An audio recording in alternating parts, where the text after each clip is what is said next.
अगर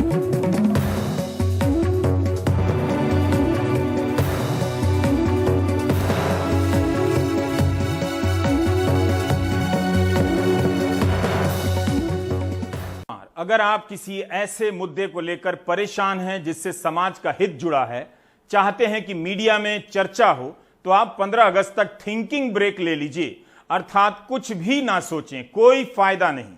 15 अगस्त तक तिरंगा को लेकर ही बहस होगी, तिरंगा के आसपास भांति भांति के मुद्दे खड़े किए जाएंगे। अखबारों में छपने भी लगा है कि मोर्चे और मार्च की तैयारी होने लगी है ताकि आपके भीतर देशभक्ति की भावना जगाई जा सके। मेरी अपील है कि आप देशभक्ति की भावना खुद से भी जगा लें। जैसे आप खुद से खाते हैं, खुद से नहाते हैं, इसी तरह से आप खुद से देशभक्ति की भावना क्यों नहीं जगा सकते? ऐसा क्यों है कि हर दूसरा आ जाता है बताने के लिए कि देशभक्ति की भावना नहीं है, जगानी पड़ेगी? कब तक आपको जगाने का काम दूसरे किया करेंगे? इसके लिए बहुत जरूरी है कि भारत में एक विशालकाय घंटा लगाया जाए।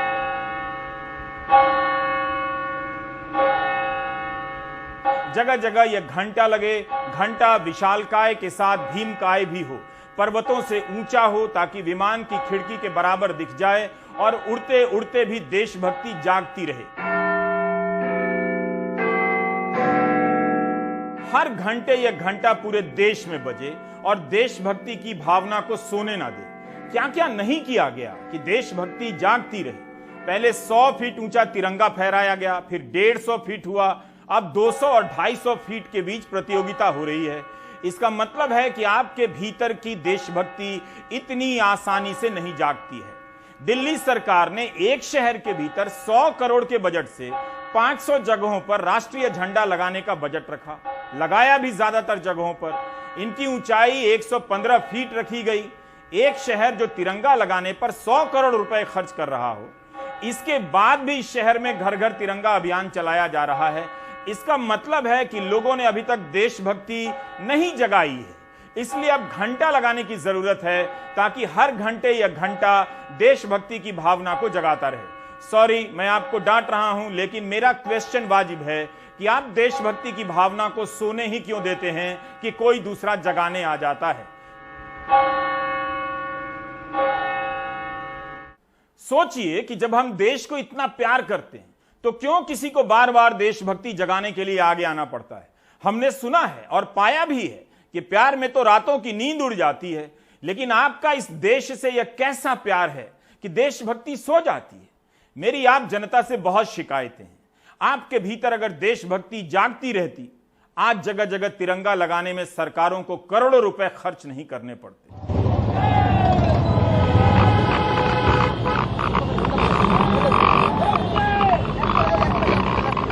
अच्छी बात है कि देश के इतने सांसद मोटरसाइकिल पर बैठकर आपके भीतर देशभक्ति जगाने निकले, वो भी उस दिल्ली में जहां 400 से अधिक तिरंगा झंडा लगाया जा चुका है। इसका मतलब है कि दिल्ली में लोगों के भीतर देशभक्ति की भावना जागी थी, जागी होगी, मगर बीच बीच में सो जाती है, तो इतनी मेहनत करनी पड़ रही है। एक्सप्रेस ने लिखा है कि दिल्ली से बीजेपी के सांसद मनोज तिवारी बिना हेलमेट के चले आए। किसी में प्रदूषण का सर्टिफिकेट नहीं था तो दिल्ली पुलिस ने सांसद मनोज तिवारी का 41,000 रुपए का चालान बना दिया। हालांकि मनोज तिवारी ने ट्वीट कर अफसोस जताया है और कहा ऐसा नहीं करना चाहिए। मुझे यह दृश्य कविता की तरह नजर आ रहा है।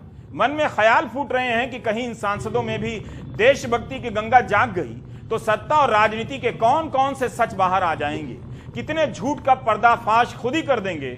मौका सही है तो मेरा सवाल भी कम सही नहीं, पूछ लेता हूं कि पार्टी को हजारों करोड़ रुपए का चंदा कौन दे रहा है, नाम क्या है, इलेक्टोरल बॉन्ड में यह जानकारी गुप्त क्यों रखी जाती है? क्या इस प्रश्न का उत्तर देने की देशभक्ति सांसदों में जागृत हो रही है? अखबारों में ऐसे कई अभियानों की खबरें छपने लगी। घर घर तिरंगा का एक मकसद देशभक्ति जगाना बताया जा रहा है। कितनी खुशी की बात है कि हमारे देश में देशभक्ति जगाना भी एक काम है और इस काम को लोग ईमानदारी से करते हैं। हमारे सांसद कितनी मेहनत कर रहे हैं, तभी तो सरकार ने सांसदों और पूर्व सांसदों की रेल यात्रा से सब्सिडी नहीं हटाई, ना ही कोई नई उम्र सीमा तय की है, जबकि वरिष्ठ नागरिकों को रेल टिकटों पर मिलने वाली सब्सिडी बंद कर दी गई। देशभक्ति जागने के बाद सांसदों को पेंशन और सब्सिडी बंद करने की मांग भी करनी चाहिए। मुझे विश्वास है कि वे करेंगे, बस देशभक्ति जाग जाए। उम्मीद है घर घर तिरंगा अभियान से देशभक्ति काफी जागने लगी है। मध्य प्रदेश के पंचायत सदस्यों और पार्षदों में अगर जाग गई होती तो वे लापता ना होते, खरीद लिए जाने या मिला लिए जाने के भय से यहां वहां छिपाए ना जाते। बीजेपी और कांग्रेस के पार्षद अंडरग्राउंड हो गए हैं। इन सभी के हाथ में एक एक तिरंगा दे दिया जाए ताकि ये सच सच बता दें कि कौन कितना पैसा दे रहा है। पार्षदों को लेकर भी रिजॉर्ट पॉलिटिक्स होने लगी है। जनता ने मैंडेट कांग्रेस को दिया। ग्वालियर में 57 साल बाद कांग्रेस का मेयर बना, अब कोशिश परिषद पर कब्जा करने की है। लिहाजा पार्टी अपने 25 पार्षद, निर्दलीय और बसपा के सदस्यों के साथ बस यात्रा पर निकली है।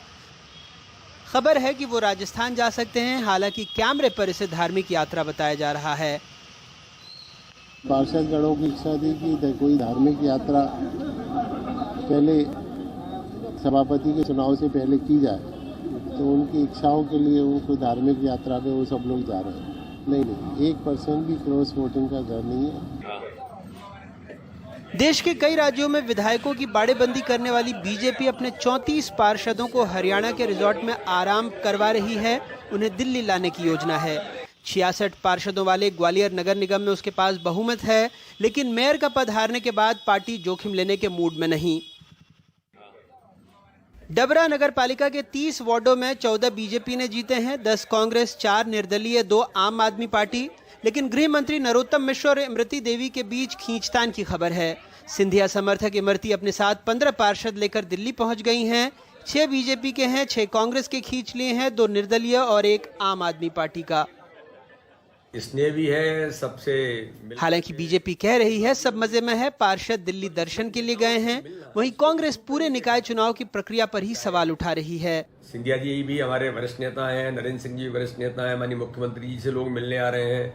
जगह जगह पर अपने नेताओं के साथ खुशी का अवसर है, तो खुशी के अवसर पर मिलना, इसको किसी अन्य दृष्टि से नहीं देखा जा सकता। कि सामूहिकता के भाव में अगर इकट्ठे होकर के आनंद और उत्सव में कहीं घूमने जा रहे हैं तो जा रहे हैं, कोई डर नहीं है। ये एक अलग प्रकार का आनंद का अनुभव है कि जीत के आए हैं, सब इकट्ठे रहेंगे, साथ में बैठेंगे, अपने नेता के साथ फोटो भी खिंचाएंगे और मिलेंगे, बात करेंगे। नहीं, इन लोगों का लोकतंत्र में आस्था ही नहीं है।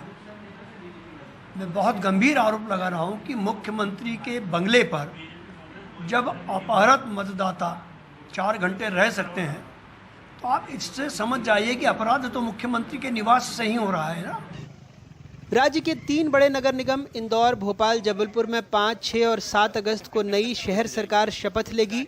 भोपाल, इंदौर के शपथ समारोह में मुख्यमंत्री शिवराज सिंह चौहान शामिल होंगे, तो जबलपुर में पूर्व मुख्यमंत्री कमलनाथ रहेंगे। ग्वालियर में सभापति का फैसला भी 5 को हो जाएगा। स्थानीय निकाय चुनाव में बीजेपी का दावा था कि मध्य प्रदेश में 88% से ज्यादा सीटों पर उसका कब्जा रहा है। फिर भी जाने क्या बात है कि कहीं पार्षदों को बसों में बटोरा जा रहा है, तो कहीं पर उनकी परेड करवाई जा रही है। मध्य प्रदेश में अपने ब्यूरो सहयोगियों और भोपाल से कैमरा पर्सन रिजवान खान के साथ अनुराग द्वारी, एनडीटीवी इंडिया। मोदी सरकार ने अलग अलग समय में जगाने वाले कई अभियान लॉन्च किए, कई प्रकार की शपथ लेने के भी अभियान हैं। इस साल घर घर तिरंगा अभियान की बात हो रही है। इसी तरह इसी अगस्त में पिछले साल राष्ट्रगान गाने का अभियान चला। जिस तरह से हर घर तिरंगा के लिए अलग वेबसाइट बनी है, उसी तरह राष्ट्रगान के लिए भी अलग से वेबसाइट बनाई गई है। अमृत महोत्सव के दौरान जितने भी प्रचार वीडियो बनाए गए हैं सरकार की तरफ से, किसी को सारा वीडियो देखकर अध्ययन करना चाहिए कि उनमें 75 साल की बड़ी उपलब्धियों को कैसे याद किया गया है, याद भी किया गया है या नहीं, क्या छोड़ा गया है, क्या जोड़ा गया है, इसका रिसर्च होना चाहिए। यह समय 75 साल के एक एक मील के पत्थरों को याद करने का था, लेकिन सारा जोर शपथ और जागृति अभियान पर डाल दिया गया। पिछले साल इसी वक्त संस्कृति मंत्रालय ने लोगों से अपील की कि राष्ट्रगान गाकर अपना वीडियो अपलोड करें। एक प्रचार वीडियो भी इसके लिए बनाया गया। जब भी हम भारतीय एकजुट हुए, जो हमारा था हमने वापस लिया, जो हम चाहते थे वो हमने पाकर दिखाया। इसमें पोलियो उन्मूलन, और मंगल मिशन है, मगर क्या इसकी जगह संविधान को अंगीकार करना, पहली बार चुनाव कराना, आईआईटी की स्थापना से लेकर इसरो की स्थापना करना, चंद्रयान जैसे मील के पत्थर नहीं हो सकते थे। यह समय इसका हिसाब करने का नहीं है, मगर ध्यान में रख सकते हैं पिछले साल राष्ट्रगान अभियान काफी सफल भी रहा। इसकी वेबसाइट पर ही 2.5 करोड़ यूजर की संख्या दिख रही है। राष्ट्रगान गाकर हमने लोकतंत्र की शक्ति दुनिया को दिखाई। चलिए, इसके बाद आम लोगों ने राष्ट्रगान गाया भी, उसका वीडियो अपलोड किया। इस अभियान का भी मकसद था कि आप में एकता का भाव पैदा हो, गर्व का भाव पैदा हो। मोदी सरकार के दौरान कई प्रकार के ऐसे जन अभियान चलाए गए। आजादी के अमृत महोत्सव के दौरान जो अभियान चले हैं, उनका जब इतिहासकार पाठ करेंगे तो हांफने लग जाएंगे। एक अभियान तो यह भी था कि आप व्हाट्सएप नंबर पर क्लिक कीजिए, बताए गए पते पर वीडियो रिकॉर्ड कर भेजिए। दिल्ली का नया डिजिटल गार्डन कनॉट प्लेस के सेंट्रल पार्क में बना ये स्मारक समर्पित है स्वाधीनता संग्राम के उन वीर बलिदानियों को जिन्होंने हमारी आजादी के लिए अपने जीवन न्यौछावर कर दिए, जिनके साहस और त्याग का उजाला ये विशाल प्रकाश स्तंभ आकाश में दूर दूर तक फैलाता है। और आपका संदेश दिल्ली के कनॉट प्लेस के सेंट्रल पार्क के स्क्रीन पर फ्लैश करने लगेगा।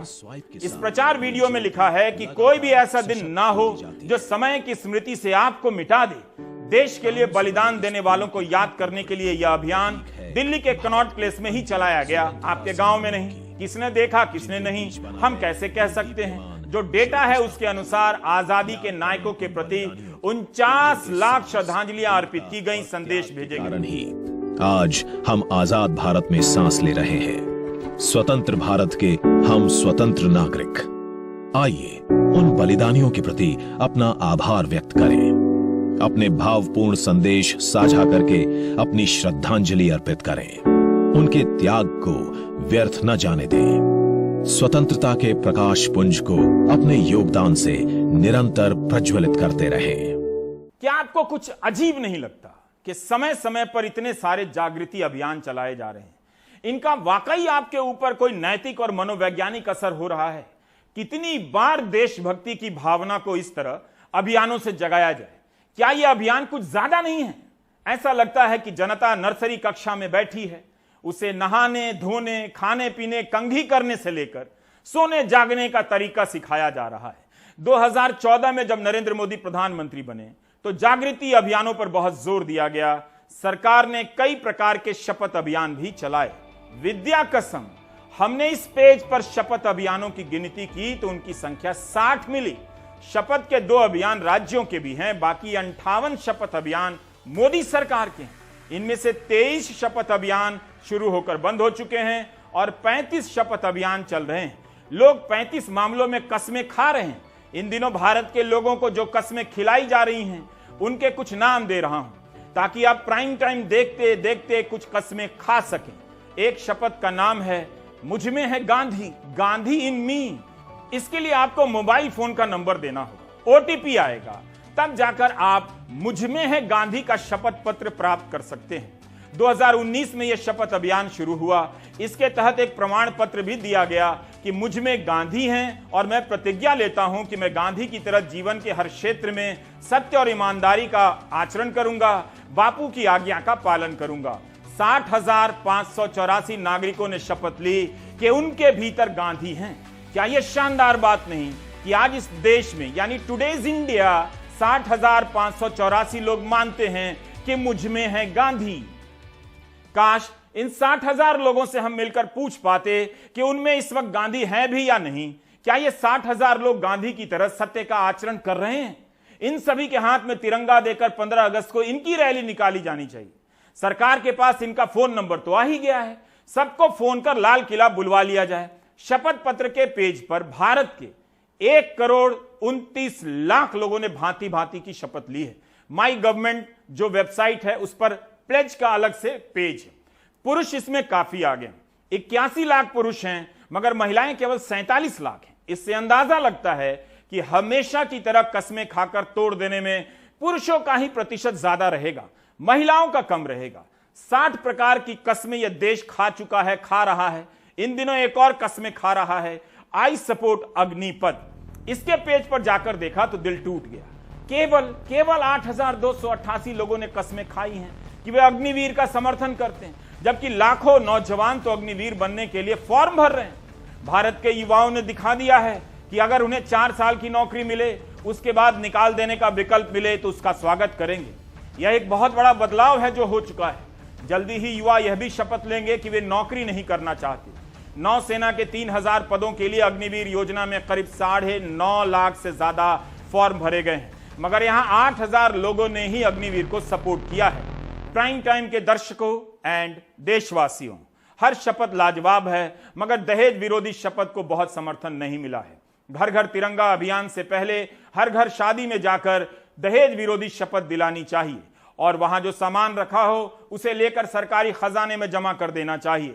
मुझे यकीन है नोटबंदी की तरह जनता इसका भी स्वागत करेगी। इस समय जनता जिस बौद्धिक स्तर पर पहुंची है, किसी भी कालखंड में इस स्तर पर लोकमानस नहीं रहा है। बताइए, ग्राफिक्स डिजाइनर ने कितनी मेहनत की कि युवा दहेज न लेने की शपथ उठाएंगे, मगर इस देश के युवाओं को क्या हो गया है? केवल 73,944 युवाओं ने ही शपथ ली है। इनमें से 35% महिलाएं हैं, पुरुष 62% हैं, मगर सैंपल बहुत छोटा है। 73,000 शादियां तो सीजन में एक शहर में हो जाती हैं, इससे क्या काम चलेगा? हम 60 शपथ पत्रों को ना तो यहां गिन सकते हैं ना दिखा सकते। 60 शपथ पत्रों को गिनने में ही सीना फूल जाएगा। सूर्य नमस्कार के लिए भी शपथ है। यह भी कसम दिलाई गई कि अगस्त 2022 तक देश के 15 स्थानों का भ्रमण करना है। करीब 2.5 लाख लोगों ने शपथ भी ली है। क्या वाकई सभी ने 15 स्थानों की यात्राएं पूरी कर ली? ये कौन लोग हैं जो सरकारी शपथ उठाकर भारत घूमने निकल गए? क्या आपको इनसे मिलने का मन नहीं करता? मेरा तो करता है। इसी तरह एक और शपथ है जो काफी लोकप्रिय नजर आती है, संविधान की प्रस्तावना की शपथ। 2021 में संविधान दिवस के मौके पर यह शपथ अभियान लॉन्च हुआ था। माई गवर्नमेंट पेज के अनुसार 4,71,579 लोगों ने शपथ ली कि वे संविधान की प्रस्तावना का पाठ करेंगे।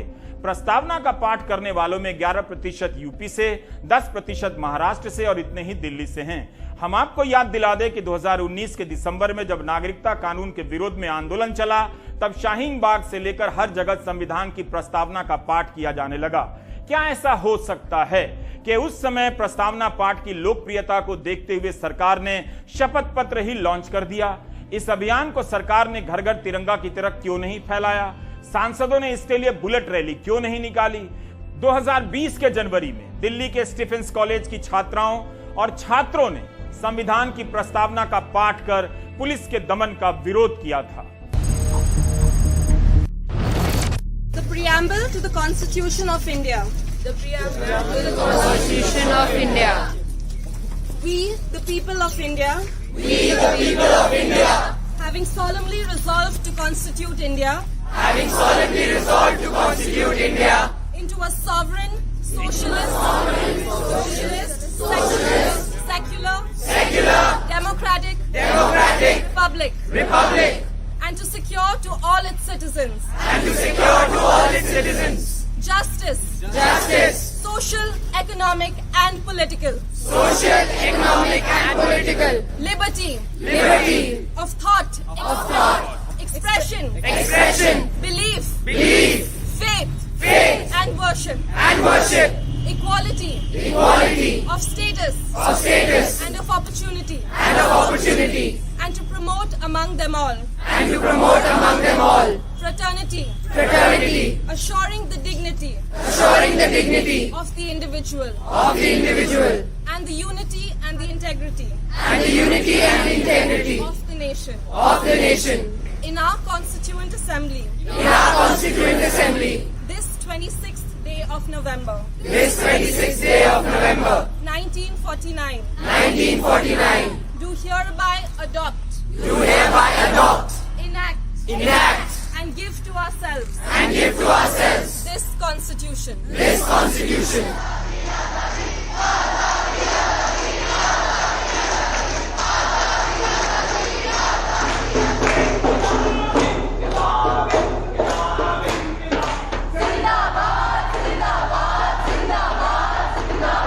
Azadi, azadi, azadi, azadi, azadi.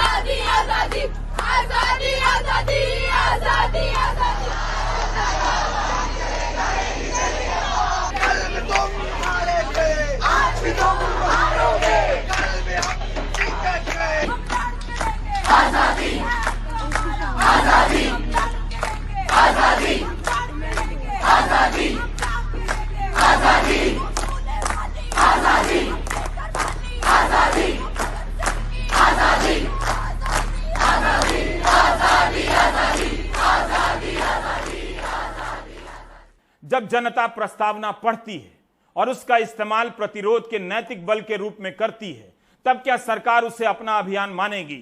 नागरिकता कानून के विरोध के आंदोलन का किस तरह दमन हुआ, गोली मारने के नारे मंत्री तक लगा गए। इसलिए आग्रह है कि देशभक्ति को जगाए रखिए। अगर आप अपनी तरफ से मेहनत करते तो सरकार को 60 प्रकार की कस्में नहीं खिलानी पड़ती, बार बार देशभक्ति का अभियान नहीं चलाना पड़ता।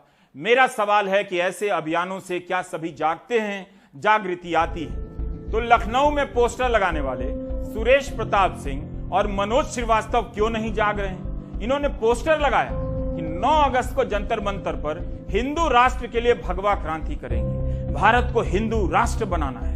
इनके पोस्टर पर हिंदू राष्ट्र का जो झंडा है वो तो तिरंगा से अलग दिखता है। मेरा सवाल है कि अगर इनकी क्रांति 15 अगस्त से पहले हो गई, सफल हो गई, भारत हिंदू राष्ट्र बन गया, तब घर घर तिरंगा अभियान का क्या होगा? इन्हीं प्रश्नों को लेकर रविश रंजन ने मनोज श्रीवास्तव से सवाल किया। मनोज श्रीवास्तव के इस पोस्टर पर लिखा है कि ये पैसा बांटकर लोगों की मदद करते हैं। कहां से पैसा लाते हैं या लाएंगे पता नहीं। इनके पेज से पता चलता है कि भारतीय केसरिया वाहिनी के 15,000 सदस्य हैं। अब अगर 15,000 फॉलोवर हिंदू राष्ट्र का झंडा फहराने लग जाएं, तिरंगा ना फहराएं, तो घर घर तिरंगा अभियान 100% सफल नहीं होगा।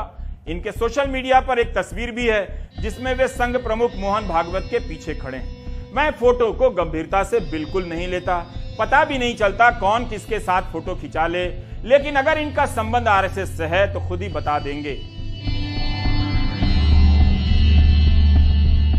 मनोज कृष्ण जी, जब पूरा भारत हर घर तिरंगा मना रहा है तो आप केसरिया फहराने की बात करते हैं, हिंदू राष्ट्र बनाने की बात कर रहे हैं। हमारे तिरंगा हमारा राष्ट्रीय ध्वज है और उसका जो पहला रंग है वही केसरिया रंग है। केसरिया है, सफ़ेद है, हरा है। और अब समय आ गया है कि बहुत समय तक देश के अंदर हरा और भगवा में लोगों ने देश को बांटा है। और मैं यहाँ पे बताना चाहता हूँ कि हरा भी हमारा, सफ़ेद भी हमारा, भगवा भी हमारा, गंगा भी हमारी, यमुना भी हमारी और ये सभ्यता भी हमारी। तो ये हिंदू राष्ट्र क्यों बनाना चाहते हैं? अभी कौन सा राष्ट्र है इस वक्त? ये जो सेकुलरिज्म हमारे ऊपर जो थोपा गया है, और चूंकि ये राष्ट्र का, इस देश का बंटवारा एक धार्मिक आधार पे हुआ था और जिसमें हमारी भारत माता को एक टुकड़े कर दिए गए थे सिर्फ धर्म के आधार पे, वो एक मुस्लिम राष्ट्र बना। तो जो गलती उस वक्त हुई थी उसको सुधारने का प्रयास किया जा रहा है। ये धरती भगवान की है, देवताओं की है, तो ये हिंदू राष्ट्र ऑफिशियली तौर पे भी होना चाहिए। अच्छा, एक बात बताइए, आप लोगों का जो बैनर है उसमें नवल कांत जो गिरीश साहब हैं, जो कि महंत जी हैं, महामंडलेश्वर हैं, उनकी फ़ोटो जो है वो आरएसएस के प्रमुख मोहन भागवत जी के भी साथ में है, योगी आदित्यनाथ जी के भी साथ में है। अब साथ में होना वो तो कोई भी किसी के साथ फ़ोटो हो सकता है और एक दूसरे से मिल सकते हैं, उसमें कोई आपत्ति तो नहीं तो है। आरएसएस से आप लोग भी साथ में हैं आरएसएस की कि आप लोग? नहीं, फिलहाल हम जिस बैनर पे हम काम कर रहे हैं ये भारतीय केसरिया वाहिनी का बैनर है। और जहाँ तक राष्ट्रीय स्वयं संघ का सवाल है, जब अगर हम हिंदुत्व की बात कर रहे हैं और इस देश को हिंदू राष्ट्र की बात कर रहे हैं और ये भावना हमारे अंदर जागृत है, तो निस्संदेह हमारे विचारधारा उनसे तो है ही है साथ में। तो आपने इस संबंध में उनसे भी बातचीत की कि नहीं की? मोहन भागवत जी से, योगी जी से? नहीं, मोहन भागवत जी ने तो कही रखा है कि 15 साल के अंदर जो है अखंड भारत होगा। अच्छा। और जब अखंड भारत होगा तो वो अखंड भारत जो हिंदू राष्ट्र हो तो उसकी बात हम लोग कर रहे हैं। आप पाकिस्तान के रावलपिंडी को भी बता रहे हैं कि वो रावल बप्पा था किसी समय में। हम नहीं बता रहे हैं, आप लाहौर को बता रहे हो कि लव नगर या लव प्रीत। जी बिल्कुल, रावल बप्पा वो की नगरी थी, रावलपिंडी। और लाहौर जो है वो हमारे राम के सुपुत्र लौ के नाम से है। अच्छा। और उसको पुनः प्राप्त करना हमारा कर्तव्य है। अच्छा, तो ये कैसे प्राप्त करेंगे सर आप लोग? अब देखिए, कौन लोग यहाँ पर आएंगे जो ये देखिए विश्व करने वाले हिंदू राष्ट्र बनाने की मुहिम में यहाँ शामिल होंगे? विश्व का हाँ। एक दृश्य बदल रहा है। अच्छा। जितने जितने छोटे छोटे राष्ट्र हैं, देश हैं, वो समाप्त होने के कगार पे हैं। इजराइल ग्रेटर इजराइल बनने जा रहा है। अब रशिया, आप देखिए, वो भी अपने जो टूटे हुए साथी हैं उनको मिलाने का प्रयास कर रहा है। तो भारत भी अखंड भारत की बात कर रहा है और सोच रहा है, उस पर काम कर रहा है, तो क्या बुरा कर रहा है? देश जहां जा रहा है वहां जाएगा, लेकिन आप कहां जा रहे हैं ये पता रखिए। आजादी के अमृत महोत्सव के मौके पर हिंदू राष्ट्र बनाने की मांग करने वाले संगठन भी कम नहीं है। इसी देश में इन लोगों की देशभक्ति कैसे जगाई जाए सरकार बता सकती है। फिलहाल आपको पत्रकार सिद्दीक कप्पन के बारे में याद नहीं होगा। कैसे याद होगा? जब आप 60 प्रकार की शपथ नहीं याद रख पाते तो पत्रकार सिद्दीक कप्पन को कैसे याद करेंगे? 669 दिनों से जेल में हैं। Fake case. ठीक है, जस्टिस नहीं मिल रहा आपको? क्या जस्टिस चाहते हो तुम? क्या जस्टिस चाहते हो? जस्टिस चाहिए मुझे, अभी भी हमारा संविधान में भरोसा है, बट जस्टिस डिले। 22 महीनों से सिद्दीक कप्पन जेल में। कप्पन केरल के मल्लापुरम से और बाकी अतिकुर रहमान, मसूद अहमद और आलम यूपी के रहने वाले। वर्किंग जर्नलिस्ट यूनियन की केरल इकाई ने एक पत्र जारी किया और कहा कि कप्पन पत्रकार हैं, अपना काम कर रहे हैं। 22 महीने पहले हाथरस में अनुसूचित जाति की एक महिला के साथ बलात्कार और हत्या की खबर को कवर करने आए थे, तब सिद्दीक कप्पन को गिरफ्तार कर लिया गया। कप्पन पर आरोप है कि उन्होंने समाज में शत्रुता फैलाने और सांप्रदायिक सद्भाव बिगाड़ने की कोशिश की। कप्पन को विदेशी फंड मिलता था जिसका इस्तेमाल कथित रूप से देश की अखंडता के खिलाफ कर रहे थे। केरल प्रेस क्लब से लेकर एडिटर्स गिल्ड ऑफ इंडिया ने सब ने सिद्दीक कप्पन के लिए आवाज उठाई, मगर अनसुनी रह गई। मथुरा कोर्ट ने जब जमानत याचिका रद्द की तब सिद्दीक कप्पन के वकील इलाहाबाद हाई कोर्ट में याचिका लेकर गए। इलाहाबाद हाई कोर्ट ने इसकी सुनवाई की और जमानत देने से इनकार कर दिया। लाइव लॉ नाम की वेबसाइट ने लिखा है कि मथुरा के एडिशनल सेशन जज अनिल कुमार पांडे ने जमानत नहीं दी और मथुरा कोर्ट ने माना कि कप्पन पीएफआई के सदस्य हैं, राष्ट्र विरोधी गतिविधियों में शामिल रहे हैं। कोर्ट ने कहा कि कप्पन ने बताया है कि वे हाथरस कवर करने जा रहे थे, लेकिन उनके पास जिस संस्थान का पहचान पत्र मिला उसने 2018 में ही काम करना बंद कर दिया था। यूपी पुलिस की टास्क फोर्स ने कप्पन के खिलाफ 5000 पन्नों की चार्जशीट दायर की है, तैयार की है। लिखा है कि कप्पन जिम्मेदार पत्रकार के रूप में नहीं लिखते थे। कप्पन पर शांति भंग करने का एक मामला था जिसमें वे बरी हो गए। कप्पन की लड़ाई मुश्किल हो गई है। 669 दिन हो गए। एडिटर्स गिल्ड ऑफ इंडिया ने पिछले साल 26 अप्रैल के दिन एक बयान जारी किया। कप्पन को कोविड हो गया था। उनकी पत्नी का आरोप था कि उन्हें बिस्तर से बांध दिया गया। वे हिलडुल नहीं सकते थे, ना शौच के लिए जा सकते थे। एडिटर्स गिल्ड ने लिखा कि यह हतप्रभ करने वाला है इस बात से कि एक देश का जमीर हिल जाना चाहिए कि पत्रकार के साथ कैसा बर्ताव हो रहा है। जमीर हिल जाना चाहिए। इस समय देश में देशभक्ति जगाने का अभियान चल रहा है। अभी जमीर के हिलने का टाइम नहीं आया है। आपके ब्रेक का टाइम आ गया है। आप ब्रेक ले लीजिए। कॉमनवेल्थ गेम्स में ब्रॉन्ज मेडल हासिल करना, ओलंपिक्स या वर्ल्ड चैंपियनशिप्स में जो मेडल होते हैं उन एथलेटिक्स में खासकर उनसे कहीं भी कम नहीं है। और उस लिहाज से देखें तेजस्विन, आपके लिए लाइफ का आज जो है वो सबसे बड़ा मोमेंट है। थैंक यू जी। और विमल सर, डेफिनेटली मेरे लिए एक बहुत बड़ा मोमेंट है। और आपने तो मुझे, जब से मैंने स्कूल गेम्स में 2015 में गोल्ड मेडल जीता था, तब से आप मुझे जानते हैं। और आज ये ब्रॉन्ज मेडल जो मेरे गले में लटक रहा है, इससे पहले आपने कई सारे ऐसे मेडल देखे हैं, बट ये मेरे लिए सबसे ज़्यादा मायने इसलिए लगता है क्योंकि इंटरनेशनल स्तर पे ओपन कैटेगरी में, बच्चों में नहीं बल्कि ओपन कैटेगरी में, ये मेरा सबसे पहला सीनियर मेडल है जो मतलब मेरे लिए बहुत मायने रखता है। और एक तरीके से first feather in my hat है, सो टू से, कि मेरा सीनियर करियर किक स्टार्ट करने के लिए। सो मैं काफ़ी खुश हूँ इस मेडल से। अब आपने उस इंटरव्यू की बात की, उस समय की बात की है, तो मैं वर्ल्ड स्कूल गेम्स था, आप और बेअंत गोल्ड मेडल जीत के लौटे थे। तब से यहाँ का सफ़र ओवरऑल आपको लगता है कि जैसे पाथ था, उस समय हम लोग बात करते थे कि आप में ओलंपिक पोटेंशियल है तो आप हंसते थे। बिल्कुल सर, वो 2015 था और उस समय हम 15-16 साल के हुआ करते थे, स्कूल में थे, 11-12 में होते थे। जैसे ही हमने एक ऐसे चश्मा लगा के घूमते थे स्कूल में कि देखो आज मेडल आया है, तो मतलब अब तो हक से लगाते हैं, बट तब थोड़ा मतलब ऐसे, मतलब जब बचपना होता है और वो सब थी, तो तब इतना समझ नहीं आता था कि कोई बोल रहा है, कोई कहता था ओलंपिक पोटेंशियल ऐसे वैसे, हम भी चलो ठीक है। था आपको कि ओलंपिक पोटेंशियल, आपने तो तब भी बोला था और आप आज भी बोल रहे हैं, तो फिर तो कई चीज़ें होती हैं जो मतलब जो एक्सपीरियंस लोग होते हैं उनको ये सब चीज़ें दिखती हैं, जर्नलिस्ट को दिखती हैं या फिर कोचेस को दिखती हैं। हम बच्चे हैं, हमारे को यही है कि बस आज हमने खेला, कल हमारे को बस कुछ और खेलना है या कुछ और करना है, हमारा ध्यान वहीं पे रहता है। तो तब जो लड़कपन था, तब से लेके अब थोड़ा और मैच्योरिटी आई है। और मोस्ट इम्पॉर्टेंटली एक स्पोर्ट में एक तो टैलेंट होता है और दूसरा एक होता है कि उसको आप कैसे नर्चर करते हैं और अपना माइंडसेट कैसे इंप्रूव करते हैं बड़े कॉम्पिटिशन में कम्पीट करने के लिए। सो वो शायद सिस्टम ने भी आपको हेल्प किया, इंडियन सिस्टम ने भी हेल्प किया। वो सर आपने पास कर दिया तो होगा ही फिर ऐसे, बट तो अच्छी बात है सर। वो तो फिर अगर ऐसा है तो ये आगे मतलब मेरे को हेल्प ही करेगा ये जो ग्रूमिंग है, क्योंकि मोस्ट इंपॉर्टेंटली कॉम्पिटिशंस जो आप ज़्यादा से ज़्यादा खेलते हैं तो वो आपको अलग अलग सिचुएशंस के लिए एक्सपीरियंस्ड बना देता है। अच्छा तो आप जब यहाँ आए, मतलब आने के पहले आप ओपनिंग सेरेमनी घर में देख रहे हो, वो लुंगी वाला हिट हो गया आपका, वो जो सोफे पे जो टॉपसी टवी ये था, वो अभी बिटर टेस्ट इसकी वजह से चला गया है। बिटर तो था वो, लेकिन इसकी वजह से चला गया है and you want to move ahead, that's why.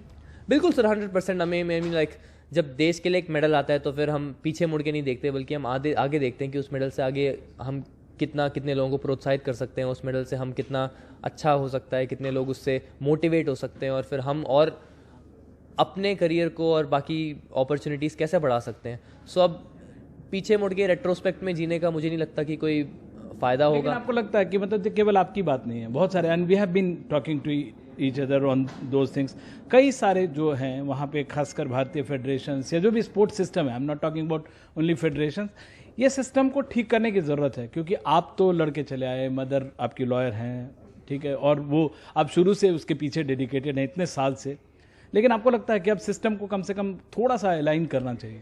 नहीं सर, मैं इसलिए नहीं लड़ा क्योंकि मेरी मदर लॉयर है, बट इसलिए क्योंकि मुझे लगा कि जो मैं बोल रहा हूँ उसमें सच्चाई है और मेरे को उसमें दम था। बहुत सारे लोग नहीं भी लड़ सकते। बिल्कुल।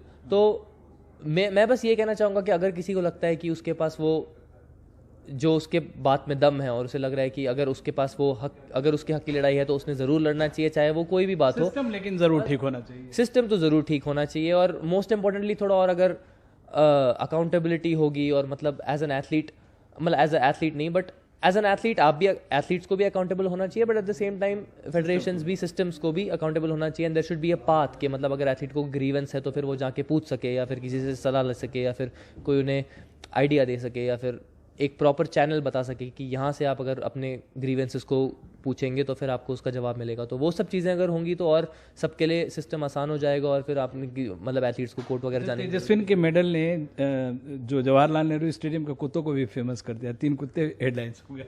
ठीक है सर, वो तो मैं अब जाके उनका नाम ही पूछना पड़ेगा मुझे। पूछना पड़ेगा। अच्छा, ओवरऑल आप जब देखते हैं, आपके फादर नहीं हैं और मदर का इसमें ओवरऑल कंट्रीब्यूशन, हम लोग पहले भी उस पर बात किए, आज मदर के लिए कितनी बड़ी बात है आपके लिए? मतलब she has achieved everything because of you. बिल्कुल सर, बहुत बड़ी बात है, और मतलब सारी माएँ जो होती हैं वो बस यही देखना चाहती हैं, और उनकी तो मतलब उनके लिए अपने बेटे की लाइफ सफल हो जाती है जब वो उन्हें टीवी पे देख लेती हैं। तो फिर मेरी माँ भी वैसी ही हैं, और उनको मतलब बहुत खुशी हुई, स्पेशली जैसे आपने बोला कि जैसे ओवर द लास्ट 1.5 मंथ्स काफ़ी मतलब उतार चढ़ाव और ये सब चीज़ें हुई, तो वो भी मेरे साथ, क्योंकि वो मेरी माँ है तो वो मेरे साथ वो उतार चढ़ाव देख रही थी और सारी चीज़ें थी। तो आज एक मेडल आना और मतलब उनके लिए भी बहुत खुशी की बात है, और मेरे लिए भी बहुत खुशी की बात है। आप और नीरज बहुत अच्छे फ्रेंड हैं। आप नीरज को वर्ल्ड नंबर 1 बनना देखना चाहते हैं, और अपनी रैंकिंग का, क्योंकि अब वो रियलिस्टिक टारगेट है। बिल्कुल सर, नीरज तो अब वो नीरज चोपड़ा है, और मतलब आप अगर मेरे मेडल की बराबरी उससे करेंगे तो मतलब मुझे शर्म आएगी। आप ऐसे मत कीजिए, क्योंकि वो कंपैरिजन नहीं। आप लोग दोनों बहुत अच्छे दोस्त हैं एक दूसरे, आपने उनके बारे में आर्टिकल भी लिखा है, और नीरज उस जगह है, आज यहाँ होते तो शायद वो और सेलिब्रेट करते, और आप अपनी रैंकिंग के लिए। बिल्कुल सर, वो एक दोस्ती अपनी जगह होती है, लेकिन एक रेस्पेक्ट अपनी जगह होती है। वो दोस्त तो है मेरे, लेकिन उसके बावजूद वो ओलंपिक चैंपियन है, तो उसकी रेस्पेक्ट उन्हें मिलनी चाहिए, और उस वजह से हम सारे जो इंडियन एथलीट्स हैं वो उनको एक अलग पेडेस्टल पे रखते हैं, और उनसे एक्सपीरियंस और उनसे जो कॉम्प्लीमेंट सीखते हैं। उनका ऑडियो मैसेज आया था, और उनके अंकल का मुझे फ़ोन आया था, लेकिन मैं उन्हें अभी कॉल बैक, भीम अंकल का आया था, लेकिन मैं उन्हें कॉल बैक अभी कर नहीं पाया। तो मैं आराम से जब ये सारी चीज़ें हो जाएंगी तो मैं अपने लिए क्या टारगेट है? World number 1, decathlon, high jump में पेरिस, क्या है, क्या कैसे प्लान कर रहे हैं? सर अभी तो सबसे पहला टारगेट है कि घर जाऊँगा, मम्मी को जोर से हक करूँगा और उन्हें मेडल दिखाऊँगा, और बस वो मेरा सबसे बड़ा अभी का टारगेट है। बाकी तो अब उसके बाद ही देखी जाएगी टारगेट, उसके बाद धीरे धीरे प्लान करेंगे। चलो wish you all the best and keep enjoying, और जैसे आप हैं वैसे बने रहिए। Thank you so much. Thank you so much sir. Thank you जी। एक बार हमारे दर्शकों को मेडल दिखाया जाए, ये बहुत रेयर मेडल है। Can I touch it? Of course. Thank you. आप देख रहे थे प्राइम टाइम। नमस्कार।